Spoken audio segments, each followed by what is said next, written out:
Welcome to our show, Having Faith.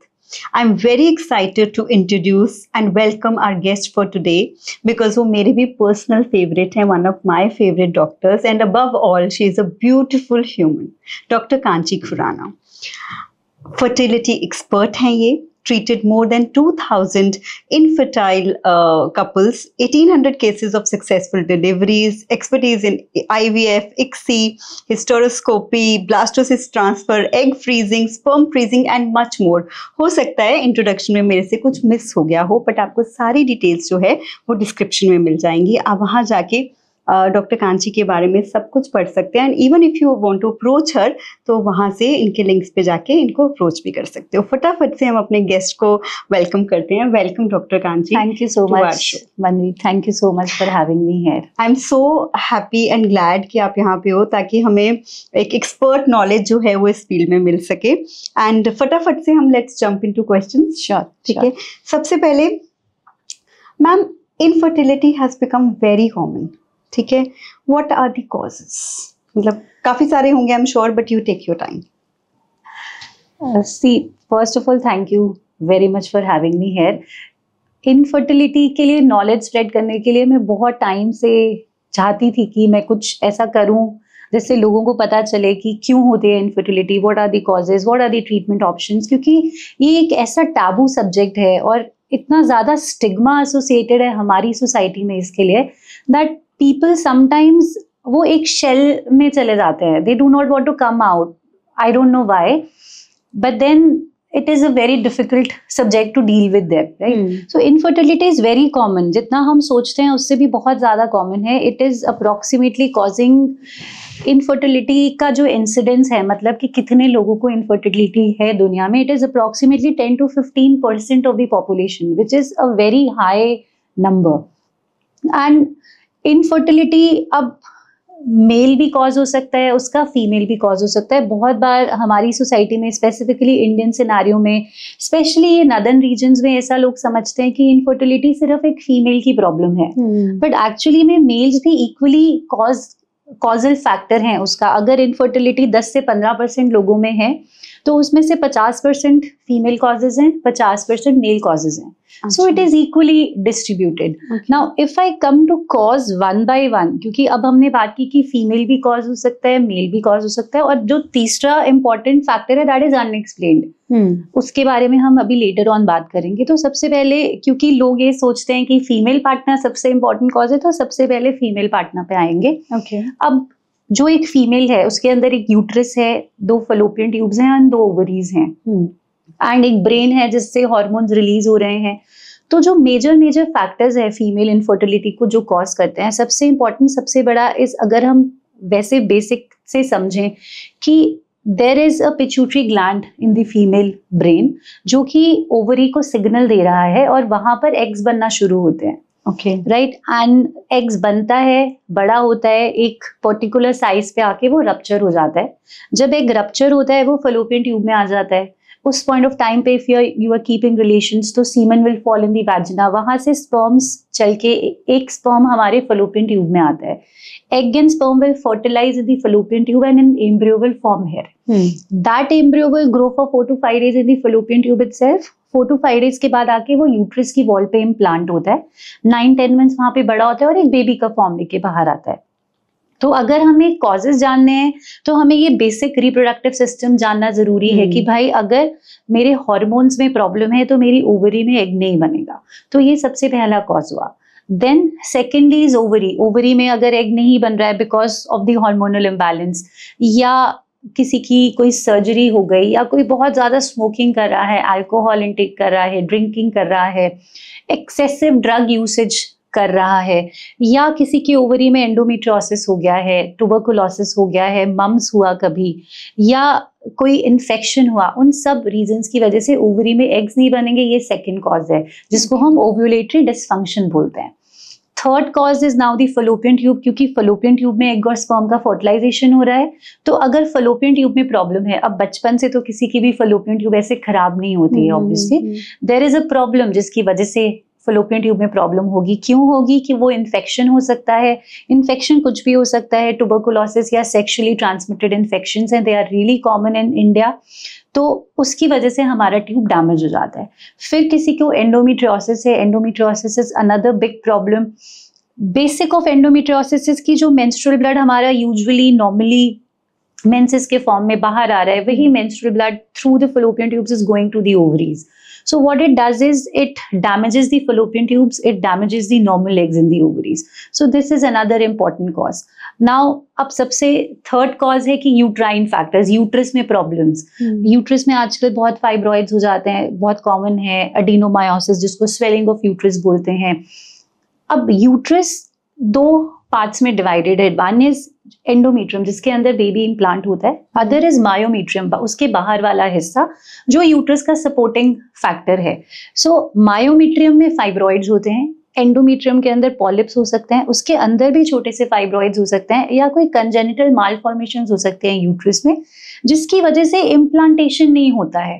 वो directly cause नहीं कर रहे हैं, पर वो इनडायरेक्टली कॉज कर रहे हैं इनफर्टिलिटी। सो ये फीमेल के पैरामीटर्स हैं जिसकी वजह से प्रेगनेंसी नहीं होता है। Now if I talk about the male, जैसे फीमेल्स में ओवरी है, वैसे मेल्स में टेस्टिस है, जहां पर स्पर्म्स बन रहे हैं, एंड देन वो स्पर्म्स एक ट्यूब से होके, यूरिनरी ब्लैडर से होके, पेनिस से होके स्पर्म सीमन में आ जाते हैं, राइट।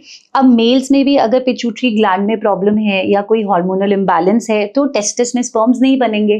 तो स्पर्म नहीं बनेगा, तो ये वन कॉज है जिसकी वजह से प्रेगनेंसी नहीं होगा। देन टेस्टिकुलर कॉजेस, टेस्टिस में कुछ प्रॉब्लम, जैसे बचपन में कुछ बच्चों को चोट लग जाता है टेस्टिस में, या बचपन में किसी का हाइड्रोसील का सर्जरी हुआ, हर्निया का सर्जरी हुआ, या बचपन में किसी को ट्यूबरकुलोसिस हुआ, मम्स हुआ। इन सारे रीजंस की वजह से कई बार टेस्टिस में स्पर्म्स नहीं बनते। फिर किसी को वैरिकोसील हो गया, एंड कुछ कंजेनिटल प्रॉब्लम्स होती हैं, there are other genetic problems also, जिसकी वजह से टेस्टिस में स्पर्म नहीं बनते। फिर ये टेस्टिकुलर कॉजेज हैं। अब इसकी वजह से कई बार बिल्कुल भी स्पर्म्स नहीं बनते, या स्पर्म्स का क्वांटिटी कम हो जाता है, जिसको लो स्पर्म काउंट कहते हैं, या स्पर्म्स का मोटिलिटी इफेक्ट हो जाता है, या उसका मॉर्फोलॉजी की देखने में स्पर्म्स कैसे हैं। इन सारे रीजंस की वजह से प्रेगनेंसी नहीं होता। देन अब फिर हमें देखना होता है कि जिस ट्यूब से स्पर्म्स बेसिकली ब्लैडर से होके पेनिस से बाहर आ रहे हैं, उसमें कोई प्रॉब्लम तो नहीं है। कई बार उसमें प्रॉब्लम्स की वजह से, कई बार congenital absence of vas deferens होता है, वो ट्यूब ही एब्सेंट है, या उसमें कुछ इन्फेक्शंस हो गए हैं, कोई सर्जरी हुआ जिसकी वजह से वो डैमेज हो गया, तो उसमें टेस्टिस में स्पर्म्स बन रहे हैं, पर सीमन में स्पर्म्स नहीं आते हैं, उसमें भी प्रेगनेंसी आने में प्रॉब्लम होता है। देन वी हैव टू सी कि किसी को रिलेशंस बनाने में प्रॉब्लम तो नहीं है, इंटरकोर्स करने में प्रॉब्लम तो नहीं है, मेल्स में इरेक्शन या इजैकुलेशन की प्रॉब्लम्स तो नहीं है। इन सारे रीजंस की वजह से प्रेगनेंसी कई बार नहीं होता है। ये तो मेल और फीमेल के कॉजेज हैं। अब तीसरा जो बहुत इंपॉर्टेंट कॉजल फैक्टर जो अब आजकल के जमाने में वेरी कॉमन, अनएक्सप्लेन्ड इनफर्टिलिटी, जिसमें सब कुछ ठीक है, एग भी ठीक है, स्पर्म भी ठीक है, हार्मोन्स भी ठीक है, everything looks fine, but then भी लोगों को प्रेगनेंसी नहीं होता। इसको हम अनएक्सप्लेन्ड इनफर्टिलिटी कहते हैं। अब इफ आई टॉक अबाउट उसका इंसिडेंस, तो हमारा टोटल इनफर्टिलिटी के इंसिडेंस में 10 to 15% कॉजेज आर अनएक्सप्लेन्ड। अच्छा, बट ये एक्चुअली में जो unexplained infertility, it is not unexplained, it is undiagnosed. We are not able to diagnose it with the normal routine test, but there is certainly a problem. तभी तो हमें conception नहीं हो रहा है। अच्छा, हमने बहुत सारी इनफर्टिलिटी की बात तो कर ली, कॉजेस के ऊपर पहुंच गए, पर हमें पता ही नहीं, अभी तक हमने ये डिस्कस नहीं किया इनफर्टिलिटी है क्या। सो इनफर्टिलिटी, अगर कोई भी couple, age is a very important parameter. This is what I also wanted to say कि age is a very important parameter. If the age is less than 35 years, आपकी शादी को साल भर हुआ है और आपको प्रेगनेंसी नहीं हुआ, आप साल भर से अनप्रोटेक्टेड इंटरकोर्स कर रहे हैं, but then if you are not able to get pregnant, it is infertility. If the age is more than 35 years, 6 months आपने रेगुलर अनप्रोटेक्टेड अगर इंटरकोर्स किया और फिर भी आपको प्रेगनेंसी नहीं हुआ, then it is labeled as infertility in more than 35 years.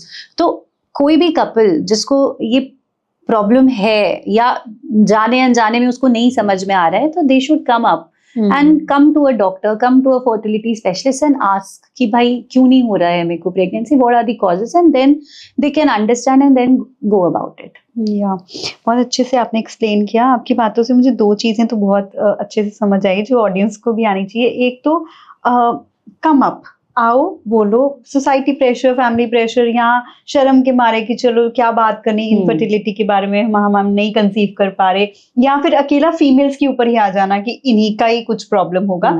It can be both ways and it's better कि सोल्यूशन की तरफ जाओ, टेस्ट कराओ, डॉक्टर को मिलो एंड फॉलो द प्रोसेस। और बहुत अच्छे से आपने एक्सप्लेन किया। ये तो होगी हमारी कॉजेस की बातें। कॉजेस के अलावा हम सोल्यूशंस पे आएंगे ताकि लोगों का जो फेथ है वो इंक्रीज हो कि अगर कोई प्रॉब्लम है भी, कोई ऐसा कॉज है भी, male female age may be other things, तो इसका सोल्यूशन क्या है जो प्रेगनेंसी के रिजल्ट्स को आज की डेट में और लाइफस्टाइल में उसको इंक्रीज कर सकता है। इसका भी सबसे इम्पोर्टेंट एस्पेक्ट है कि सबसे इम्पॉर्टेंट है लाइफस्टाइल मॉडिफिकेशन। देखो आज का जो ज़माना है, हम इतने ज़्यादा बिजी हैं, we are not actually taking care of our health. जो भी मिलता है खा लेते हैं, कोई टाइमिंग नहीं है खाने का, कभी ब्रेकफास्ट स्किप कर दिया, कभी लंच स्किप कर दिया, कभी डिनर स्किप कर दिया, और जब खाया तो इतना सारा खा लिया कि फिर पता ही नहीं चला कि हम क्या खा रहे हैं और क्या नहीं खा रहे हैं।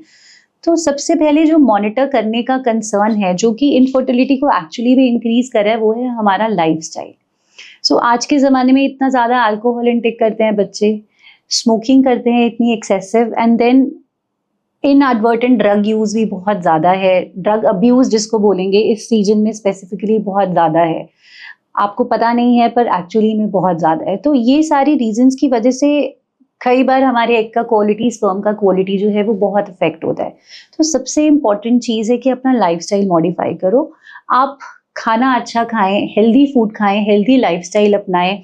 हेल्दी फूड का क्या मतलब है? जो आपके घर में खाना बनता है ना, दाल चावल रोटी सब्जी, फ्रूट्स, वेजिटेबल्स, दही दूध लस्सी, दीज आर एक्चुअली वो natural organic things which actually boost your fertility. So move towards घर का खाना rather than eating outside, जिसमें literally कोई भी न्यूट्रिशन नहीं है। ये इंपॉर्टेंट एस्पेक्ट है। देन एक्सरसाइज एक ऐसी चीज है जिसको हम बहुत, देखो अब आजकल के बच्चे क्या करते हैं, खाते तो है नहीं, पता नहीं कौन सा न्यूट्रिशन, कौन सा डाइट फॉलो करते हैं, जंक में भी वो डाइट फॉलो कर रहे होते हैं एक्चुअली, एंड दे थिंक कि वो पतले हैं, उनको कोई प्रॉब्लम नहीं है, कोई ब्लड प्रेशर, शुगर या थायराइड का इशू नहीं है, everything is fine and they can actually skip their exercise. देखो जो ह्यूमन बॉडी बनी थी, वो ह्यूमन बॉडी काम करने के लिए बनी थी, वो वर्क करने के लिए बनी थी, वो वेले बैठने के लिए नहीं बनी थी, क्योंकि हमारा लाइफस्टाइल इतना सिडेंटरी है। इसकी वजह से भी इनफर्टिलिटी बहुत ज्यादा ऑन राइज है। So even if we do 20 to 30 minutes of exercise per day, it is literally beneficial for our body. Any kind of exercise, walking or you anything. can walk, you can jump, you can dance, you can do yoga, you can do aerobics, you can go gymming, whatever form is good. But don't keep sitting. Don't keep idle. Just take 30 minutes out of your 24 hours, जो कि possible है। हमें लगता है नहीं है possible, but वो possible है। So I think this is very important aspect. Then quit smoking, quit alcohol intake. In fact smoking is very bad. Alcohol तो चलो हम फिर भी बोल देते हैं कि ठीक है, आप once in a while, occasional आप सोशल ड्रिंकिंग कर लीजिए, कोई प्रॉब्लम नहीं है। बट देन स्मोकिंग की वजह से हमारा एग का क्वालिटी और स्पर्म का क्वालिटी बहुत ज्यादा इफेक्ट होता है। तो smoking is very bad. Even हुक्का, जो आजकल के बच्चे बहुत इन है, हुक्का culture, so hookah is also equivalent to smoking. सो don't take that. ये तो हमारे लाइफस्टाइल की बात हुई। Lifestyle modification is the number one thing which actually helps us to conceive.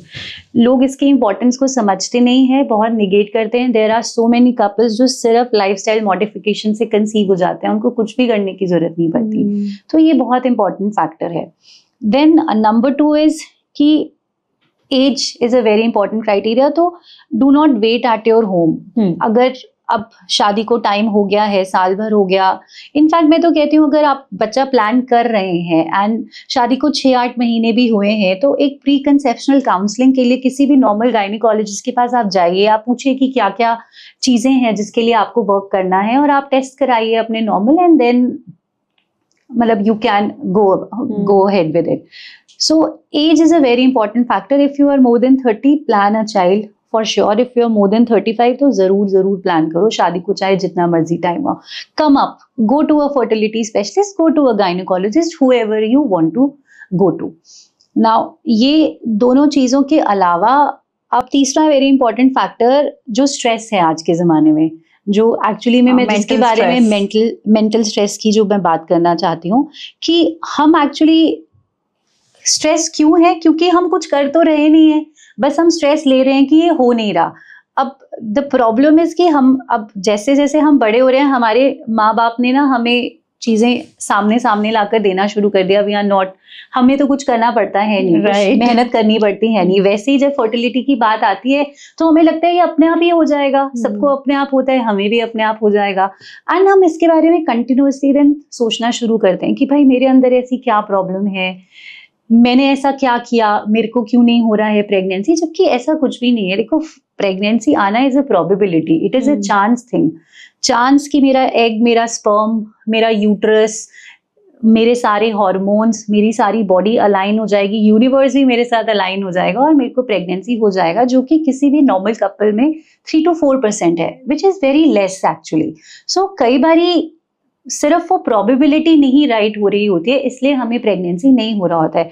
But then if we continuously go on thinking towards that, तो हम negative ही थिंक करते हैं। We humans are made like that कि हमारी negative thinking ही continuously चालू होती है एंड देन वो हमारे सबकॉन्शियस में जाती रहती है।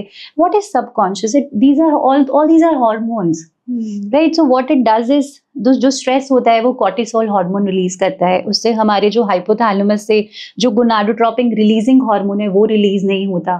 फिर हमारा पिट्यूटरी ग्लैंड गोनाडोट्रोपिन्स रिलीज नहीं करता, हमारा ओवरी एग नहीं बनाता, सिमिलरली हमारा टेस्टोस्टेरोन नहीं बनाता। तो ये जो स्ट्रेस है ये भी हमें नहीं लेना है। आई थिंक सबसे इंपॉर्टेंट ये lifestyle modification, going to a doctor and then avoiding stress and that emotional lability without any reason. Go to support groups, जो भी आपके सपोर्टिंग लोग हैं, आपके पेरेंट्स हैं, आपके फ्रेंड्स हैं, या आप हस्बैंड वाइफ ही हैं, आपस में आप आपस में बात करें। ऐसा नहीं सोचें कि वो क्या सोचेगा मेरे बारे में अगर मेरे को ये प्रॉब्लम हो रही है। ऑब्वियसली वो अगर एज अ कपल आप ये इमोशनल सपोर्ट नहीं आपस में गार्नर कर सकते तो फिर then it is going to get difficult. So I think parents से बात करना या ऐसे फ्रेंड्स जो एक्चुअली में आपको सपोर्ट करते हैं उनसे बात करना, और ऐसे लोग जो इसी चीज से सफर कर रहे हैं उनसे बात करना रियली हेल्प्स। तो I think improving all these things will certainly help to decrease the chances of infertility. Solution oriented रहना चाहिए, even if the problem has popped up, उसके बारे में डिस्कस करो and be solution oriented. तो solution की बात कर रहे हैं तो IVF और ICSI बहुत कॉमन टर्म्स हैं जो आजकल सुनने में मिलती हैं। आपसे जानना चाहूंगी मैं कि इनमें क्या डिफरेंस है, कॉमन डिफरेंस क्या है, IVF एंड ICSI कैसे अलग है एक दूसरे से। Secondly, if someone wants to go for it, because काफी सारे लोग हैं जो अभी सुन रहे हो and they might make up their mind कि चलो हम पता करते हैं, तो इसकी कॉस्ट जो है दोनों की अलग अलग। सी IVF एंड ICSI आजकल हम बहुत इंटरचेंजेबली यूज करते हैं, but they are not actually same terms. IVF is in vitro fertilisation, ICSI is intracytoplasmic sperm injection. So पहले तो IVF और ICSI के बारे में हम बात कर रहे हैं, पहले तो हमें पता होना चाहिए कि भाई IVF करना भी है, क्यों करना है, किस लिए जरूरत भी है IVF करने की कि नहीं है। और सबसे इंपॉर्टेंट, लोगों के मन में ये गलत फहमी भी है कि IVF लास्ट ऑप्शन है। ऐसा नहीं है। देयर आर बहुत सारे पीपल जिनके लिए IVF फर्स्ट ऑप्शन है। हमें कॉजेस पता चल गए कि किन कॉजेस की वजह से इनफर्टिलिटी होता है। अब अगर हमारी ओवरी में एग ठीक से नहीं बन रहा है, या अगर हमारी फलोपियन ट्यूब काम नहीं कर रही है, IVF बना उन लोगों के लिए था जिनकी फलोपियन ट्यूब्स खराब थी। अब ऑब्वियसली फलोपियन ट्यूब खराब है तो एग और स्पर्म का फर्टिलाइजेशन नहीं होगा। एग और स्पर्म का फर्टिलाइजेशन होगा, प्रेगनेंसी नहीं आएगा। तो डॉक्टर्स ने सोचा कि भाई ऐसे लोग जिनकी फलोपियन ट्यूब ब्लॉक्ड है उनको कैसे प्रेगनेंसी आएगा।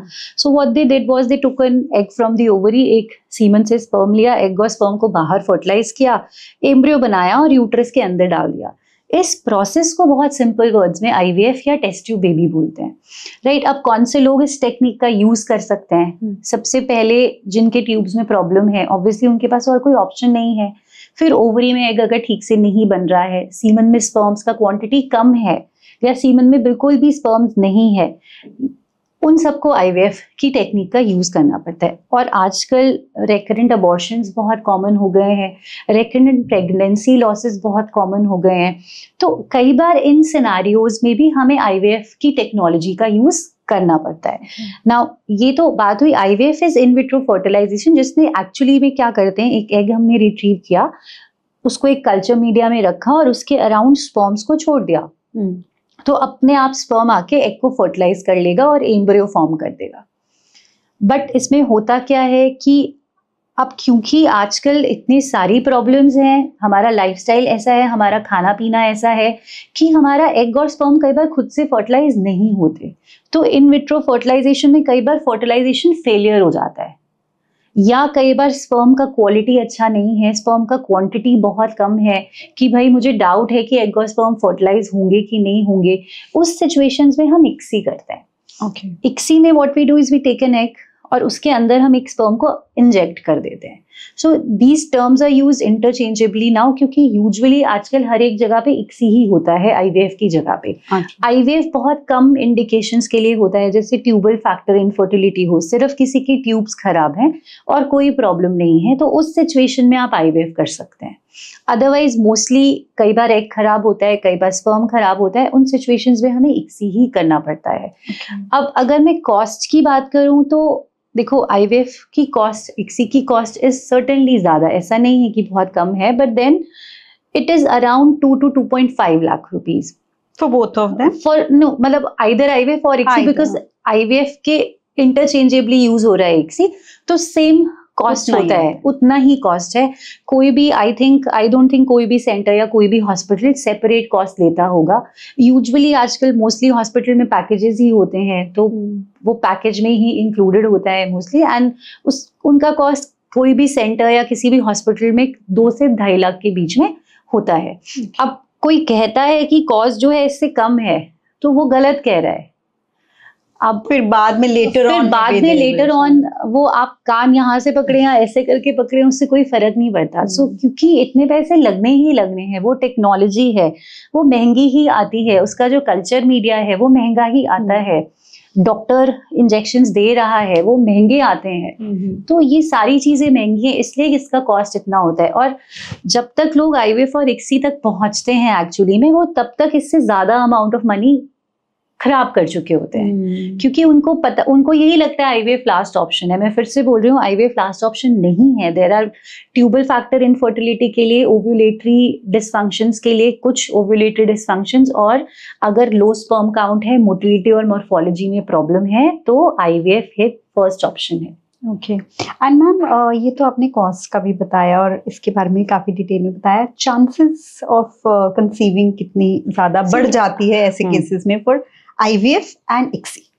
See, IVF, ICSI has the maximum chances of conception, क्योंकि we talk about probability. 100% तो कुछ भी नहीं है, right? If we are talking about probability, normally probability is 3 to 4%. आप कुछ normal treatment कर रहे हैं, दवाइयाँ खा रहे हैं, it will increase your probability to 5 to 8%. आपने IUI कराया, IUI से probability increase हो गई 15 to 20%. IVF से probability 70%. Which is the maximum probability any fertility treatment can give. So अगर मैं 100 लोगों का IVF कर रही हूँ, तो 70 लोगों को पहली बार में प्रेगनेंसी हो जाता है। ओके। एंड इक्सी का भी सेम है? सेम है, बिल्कुल 70% काफी बड़ा रेशियो है। 70% is a very big success rate. बहुत सारे लोगों को ये लगता है कि 100% क्यों नहीं है, वाई इट इज नॉट 100%। देखिए, डॉक्टर्स भगवान तो नहीं हो सकते हैं, कुछ चीजें भगवान ने अपने हाथ में भी लेके रखी हैं। सो आईवीएफ का भी सक्सेस रेट है 70% is also a good value. जो लोग बिल्कुल 0 पे बैठे हैं या 5 to 8% पे बैठे हैं, for them it's 70% is like a big number. Very nice. Ma'am, अब आपसे जानेंगे, बिकॉज आप डेली इतने केसेस डील करते होंगे, आई एम श्योर। कोई थोड़ी इंटरेस्टिंग बात करते हैं, कोई मिराकुलस केसेस हो, 1-2 केस स्टडीज, कोई भी जो आपको लगे कि ये बहुत ही मिराकुलसली, चाहे कंसीविंग से रिलेटेड हो, कोई भी, anything which is coming up. इसके पर्सपेक्टिव से मुझे जो सबसे पहला आपने ये जो क्वेश्चन किया, मेरे दिमाग में वैसी ही सबसे पहली जो चीज आई, we were in college that time, post graduation कर रही थी मैं अपना। I was doing my post graduation from Motilal Nehru college, Allahabad, right? So there was a senior of mine, she was she was quite senior to me, I think 3, 4, 5 years, I don't remember exactly. But then she was not able to conceive. अच्छा. Right. And obviously जब तुम post graduation कर रहे होते हो, तुम delivery पे ज़्यादा ध्यान होता है उस टाइम पे, डिलीवरी सीखने में, सिजेरियन सीखने में ध्यान होता है, इनफर्टिलिटी के ऊपर इतना ध्यान नहीं होता है आपका. So she was trying to conceive and then she went to Delhi, she went to Mumbai, she got her IVF done as well. I think 3-4 IVF कराए उन्होंने. उसको एंडोमेट्रियोसिस था, एंडोमेट्रियोसिस का सर्जरी कराया उसने. बहुत सारी चीज़ें हुई उनके साथ and then still she was not able to conceive. And then one fine day she conceived naturally. अब हम कई बार सोचते हैं कि कैसे, उस टाइम तो मुझे भी रियलाइज नहीं हुआ था, बट अब मैं जब सोचती हूँ वहां पर जाके कि ऐसा कैसे हुआ होगा कि सबने जब IVF करा लिया कुछ नहीं हुआ, पहले भी नहीं कंसीव हो रहा था, एंड जब सबने बोल दिया अब नहीं हो सकता कंसेप्शन, तो कैसे कंसीव हुआ. मुझे जो चीज लगती है कि जब उसको पता चला ना कि अब तो कंसेप्शन हो नहीं सकते, देन शी लेफ्ट इट. उसने गिव अप कर दिया, उसने छोड़ दिया कि चलो होगा तो देखा जाएगा. तो जो उसका वो स्ट्रेस था, सबकॉन्शियस में जो स्ट्रेस था, यस, वो खत्म हो गया. एंड देखो, क्योंकि प्रेगनेंसी आना इज अ प्रोबेबिलिटी, वो 3 से 4% की प्रोबेबिलिटी तो है ही ना, तो वो कब सही हो जाएगी हमें नहीं पता. ये तब की बात आई. फिर अब क्योंकि मुझे भी 8-10 साल हो गए IVF करते हुए, एंड हमारे साथ भी ऐसे बहुत सारे केसेस होते हैं जिनमें हमें लगता है कि यार नहीं होगा इसको प्रेगनेंसी, बस हो गई, अब नहीं हो सकता, रहने देते हैं. तो ऐसा भी बहुत बार होता है कि आप IVF करते हो, IVF सक्सेसफुल नहीं होता है, एंड देन आपको स्पॉन्टेनियसली कंसीव हो जाता है. There was one patient of mine in my very early days, unexplained infertility, young, 34-35 years. 34-35 years is young. So we were पहले tried naturally, did IUI for her, everything was fine. Then we did IVF, नहीं हुआ तो चलो अब IVF ही option है, IVF करना है, IVF किया, IVF भी सक्सेसफुल नहीं हुआ. एंड देन वी थॉट कि चलो let's give it a break now, कि अब हमने बहुत सारे दवाइयाँ दे दी, इंजेक्शंस दे दिए, एक साइकिल IVF भी कर लिया, नहीं हुआ, लेट इट बी, अब छोड़ देते हैं, थोड़े टाइम बाद करेंगे. दिसंबर में भी ड्रॉप्ड इट, कि आई स्टिल रिमेंबर वो दिसंबर का टाइम था, सर्दियाँ शुरू हो रही थी, एंड देन शी सेड कि मैम मैं थोड़े दिन ना अब घर जाके आती हूँ, बहुत हो गया, but then once I will come, I will come back, will do it again. And then she went home and then in February she called me कि मैम अब इस महीने मैं सोच रही हूँ ऐसे ही नेचुरली ट्राई कर लेती हूँ, आप मुझे बता दो रिलेशंस कब रखने हैं. 1st February उसका लास्ट पीरियड डेट था supposedly, I still remember. I said कि वैलेंटाइंस डे आएगा ना, उस टाइम पे आई थिंक तेरा ओव्यूलेशन का टाइम होगा, एंड तब तू रिलेशंस रख लेना. And you won't believe she conceived in that cycle naturally. And then I delivered her. She has a daughter, she's 5 years of age, beautiful. मतलब, and it was a very happy moment for me also कि यार इतनी मेहनत करी, ये तो अपने आप ही होना था, क्यों इतनी मेहनत कर रहे थे हम, क्योंकि प्रेगनेंसी आना is a chance thing. Then there are patients जिनके कई बार बहुत सारे IVF फेल हो जाते हैं. देखो IVF भी इज अ प्रोबेबिलिटी, 100% तो है नहीं. Keeping trust on your doctor is really important, कि वो जो कर रहा है वो सही ही कर रहा है, वो गलत नहीं करता है. Then there is a patient of mine जिसके हमने 3 बार IVF किया, एम्ब्रियो ट्रांसफर किए, एक बार IVF करके बहुत सारे एम्ब्रियोज बना लिए, and we were doing transfers and she could not conceive in 3 cycles. Young patient, just because हम ट्यूबर फैक्टर इनफर्टिलिटी था इसलिए IVF कर रहे थे, she could not conceive. And then in the 4th cycle we plan कि नहीं भाई, अब या तो हम एम्ब्रियोज का जेनेटिक टेस्ट कराएं, या हम यूट्रस के को चेक करें कि भाई वो रिसेप्टिव भी है कि नहीं, एंडोमेट्रियम रिसेप्टिव भी है कि नहीं एम्ब्रियोज के लिए, कि हम बार बार करी जा रहे हैं पर नहीं हो रहा. And in that cycle we had planned endometrial receptivity array, एक टेस्ट होता है ये पता लगाने के लिए कि किस टाइमिंग पे हमें एम्ब्रियो ट्रांसफर करना चाहिए.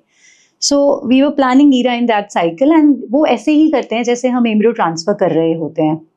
We give the medicines, form the endometrial lining, and जिस टाइम पे हमने ट्रांसफर करने का प्लान किया, उस टाइम पे हमने rather than doing a transfer, हमने एंडोमेट्रियम से बायोप्सी लेके टेस्टिंग के लिए भेज दिया. So when she came to me for the ERA, तो जब मैंने ऐसे ही एंडोमेट्रियल लाइनिंग देखी, मैंने उसको बोला यार रहने देते हैं ERA, इस साइकिल में एक और ट्रांसफर कर लेते हैं, अगर इसमें नहीं हुआ तो फिर 100% हम पक्का ERA करेंगे और कुछ और भी करेंगे. I don't know what came across my mind, I don't know. and then we transferred the embryo and she conceived and she delivered normally. अच्छा, ऐसा भी लोगों को बहुत गलत फहमी है कि आईवीएफ में जो सिर्फ कंसेप्शन CSC होते हैं होगा। वो सारा सिजेरियन ही होगा, ऐसा नहीं है. Approximately 40 to 50% of the cases of IVF also deliver normally naturally. तो ये भी एक बहुत ज्यादा लोगों को गलत फहमी है कि आईवीएफ से होगा तो हमेशा सिजेरियन होगा, ऐसा नहीं है. सो आई थिंक ये कुछ केसेस जो मुझे एकदम से याद आ रहे हैं, ऐसे बहुत सारे लोग हैं, पर then we can not keep on. हम एज की भी बात कर रहे थे कि 34-35 इज यंग, बट मैं आपसे जानना चाहूंगी अभी तक सबसे हाईएस्ट एज की कौन सी वुमेन होगी जिसने, अब चाहे आईवीएफ हम 50 इयर्स तक करते हैं. अच्छा, और जो मैक्सिमम एज है जिसपे प्रेगनेंसी हुआ है वो है 50 years. 50 years. Wow. So when I started doing IVFs, I think first case which I did the transfer was 45 years old. अच्छा. The first patient whom I transferred the embryos was 45 years old. So people should not lose hope. 45-50 years they are also conceiving. हाँ नहीं, they are conceiving और आराम से conceive हो रहा है, ऐसा नहीं है. देखो ऑब्वियसली एज के साथ रिस्क फैक्टर्स इंक्रीज हो जाते हैं, क्योंकि एज के साथ ब्लड प्रेशर होना, शुगर होना, हार्मोनल इम्बैलेंसेस होना बॉडी में, कार्डियक इश्यूज होना बहुत नॉर्मल है.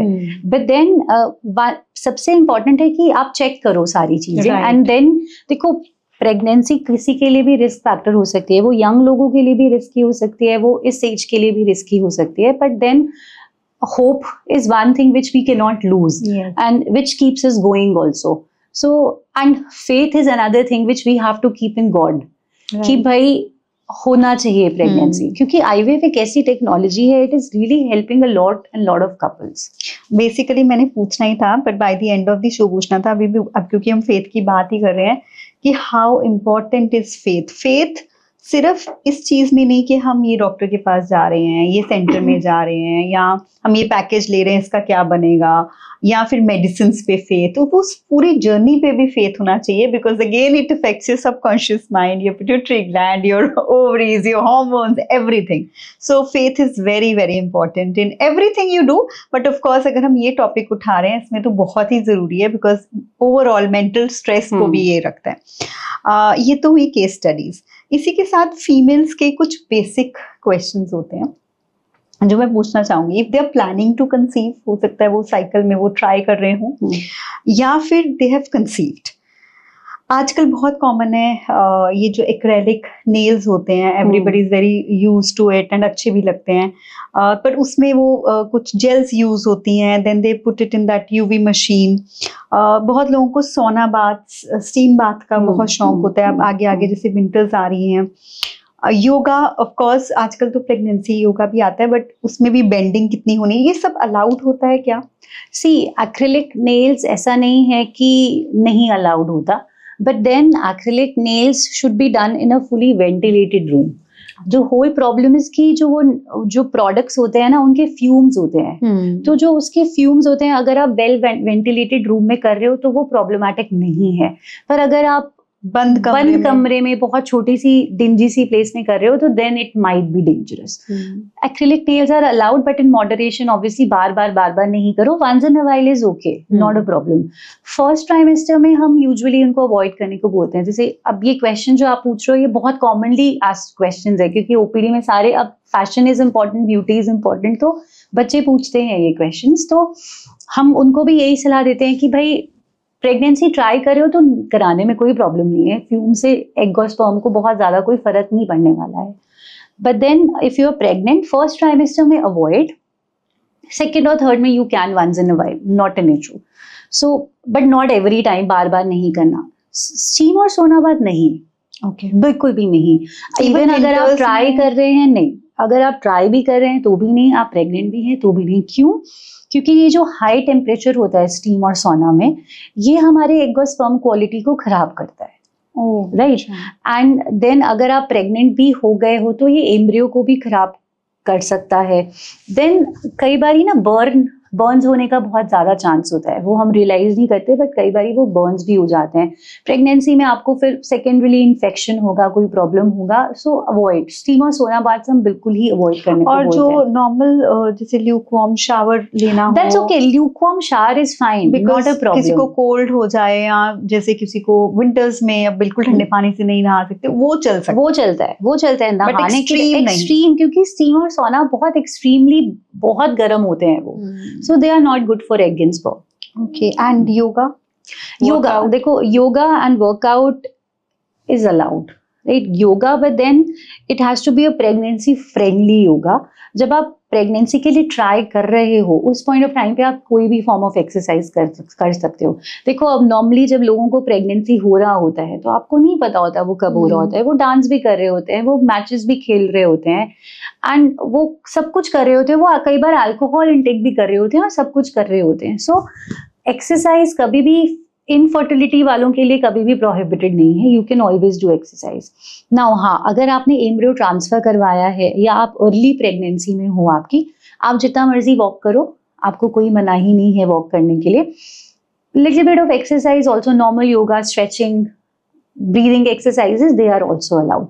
बहुत सिवियरली बेंडिंग वाली जो एक्सरसाइज है जिसमें बहुत ज्यादा ट्विस्ट करना है या बहुत एकदम से बेंड करना है या बिल्कुल फ्लैट लेटना है अपने बेली, मतलब बेली के उस पे, तो वो चीजें हमें अवॉइड करनी है। Okay okay okay, that's nice. ये कॉमनली मुझे लगा कि हाँ नहीं, ये questions बहुत कॉमन होते हैं। क्वेश्चंस हैं, बहुत बारी लोग पूछते हैं। देखो अगर कोई भी एक्सरसाइज आपको स्टार्ट नहीं करनी होती है प्रेगनेंसी में, अगर आप पहले से एक्सरसाइज कर रहे थे, you can continue those exercises even if you are going to a gym. You can always go to a gym in pregnancy also, but then you have to understand that बहुत ज़्यादा heavy workout आप नहीं कर सकते। आजकल तो gyms में भी इंस्ट्रक्टर्स हैं, they are good instructors, उनको पता है प्रेगनेंसी में कितनी एक्सरसाइज करानी है, क्या मूवमेंट्स करनी है, they do guide you and do tell your instructor that you are pregnant and then you will be able to do whatever is allowed in pregnancy. Okay, perfect. So ma'am इसी के साथ हम show के and में आ गए हैं, but I would really like कि आप कोई टिप्स, जितनी मर्जी टिप्स आपके दिमाग में आ रही हो, for girls, for women, related to anything, PCOD और may be infertility, anything which comes up to, because आपके पास हर तरह के पेशेंट आते होंगे, so tips you want to give. बहुत सिंपल टिप्स हैं बट ये बहुत पावरफुल है। Okay, right, one is eat healthy. Healthy eating का मतलब है घर का खाना खाओ, फ्रूट्स खाओ, ग्रीन लीफी वेजिटेबल्स खाओ, नट्स खाओ। देखो rather than munching and eating anything, आपको बाहर का खाने का मन है, मैं ये नहीं कहती कि आप बिल्कुल भी मत खाओ, but then eat sensibly। अगर आपको बाहर से पिज्जा खाने का मन है ना, तो rather make pizza at home। If you want to eat a burger, make burger at home। अगर फ्राइज खाने का मन है तो यार आलू काट के एयर फ्रायर में कर लो ना उसको, या आप सिंपल तल भी लोगे, वो भी हेल्दियर वर्जन है, because the oil which is being used in our houses is much healthier than the oil which is being used outside। right, so healthy eating। Then very simple exercises, 20 to 30 minutes of daily exercise is the most important thing for anybody। वो आपकी fertility को तो boost करता ही है, आपकी confidence को कितना boost करने वाला है, और आपकी कॉन्फिडेंस बूस्ट होते ही इतनी पॉजिटिविटी आती है, आपके सारे पॉजिटिव हार्मोन्स रिलीज होते हैं and you can get pregnant as it is. Avoid smoking, avoid alcohol intake, drugs नहीं यूज करने चाहिए, हमें बिल्कुल भी नहीं करने चाहिए।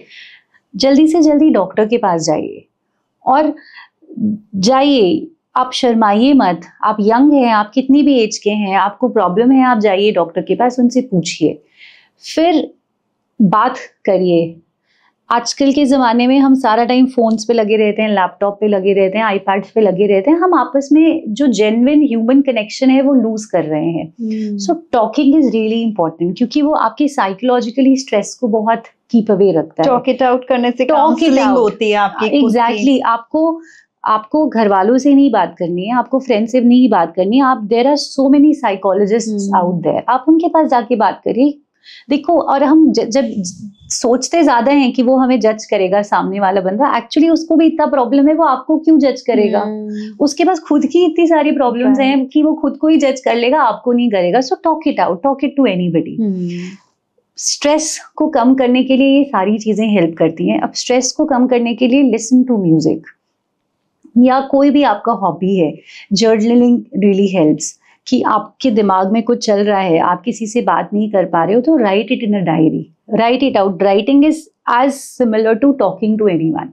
तो ये भी कई बार बहुत हेल्प करता है, ये भी आपके स्ट्रेस को अवॉइड करता है.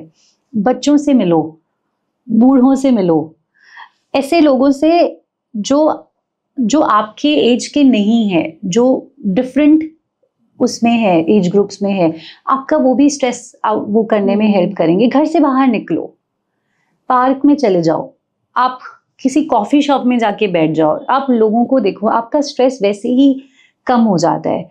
एंड कीप फेथ, जो आपका having faith is the most important thing. Actually faith is the most important thing. देखो साइंस है, टेक्नोलॉजी है, it is going to work. It is going to work someday, but then keeping faith in that technology is also really important. Science अपना काम करेगी, faith की वजह से hope आता है, और होप है तो सब कुछ है. एंड फिर पॉजिटिव रिजल्ट्स भी जल्दी आते हैं. एंड जो लोग फेथ रखते हैं, जो लोग ट्रस्ट करते हैं, वो बहुत जल्दी प्रेग्नेंट हो जाते हैं. Right. Thank you so much ma'am for joining us on our show और इतनी अच्छी इन्फॉर्मेशन देने के लिए. आई होप हम फिर से आपको रिपीट गेस्ट बुलाएं और बहुत सारे, बिकॉज क्वेश्चंस तो बहुत सारे हैं बट टाइम उतना ही लिमिटेड होता है. Thank you so much once again. I am so grateful कि आप आए और इतनी अच्छी नॉलेज जो है वो share. Thank you so much दीदी, थैंक यू. सो इसी के साथ हम शो के एंड में आ गए. If you really like our show, हमारा पॉडकास्ट आपको अच्छा लगता है, लाइक करो, सब्सक्राइब करो और कमेंट जरूर करके बताओ कि आपको और कैसा कंटेंट चाहिए. आप चाहो तो जो जिस भी तरीके का कंटेंट हम बना रहे हैं, आपके फ्रेंड्स, फैमिली, किसी को भी ये अगर आगे हेल्प कर सकता है उनका फेथ बिल्ड करने में और फियर कम करने में, तो उनके साथ शेयर भी करो. Thank you so much.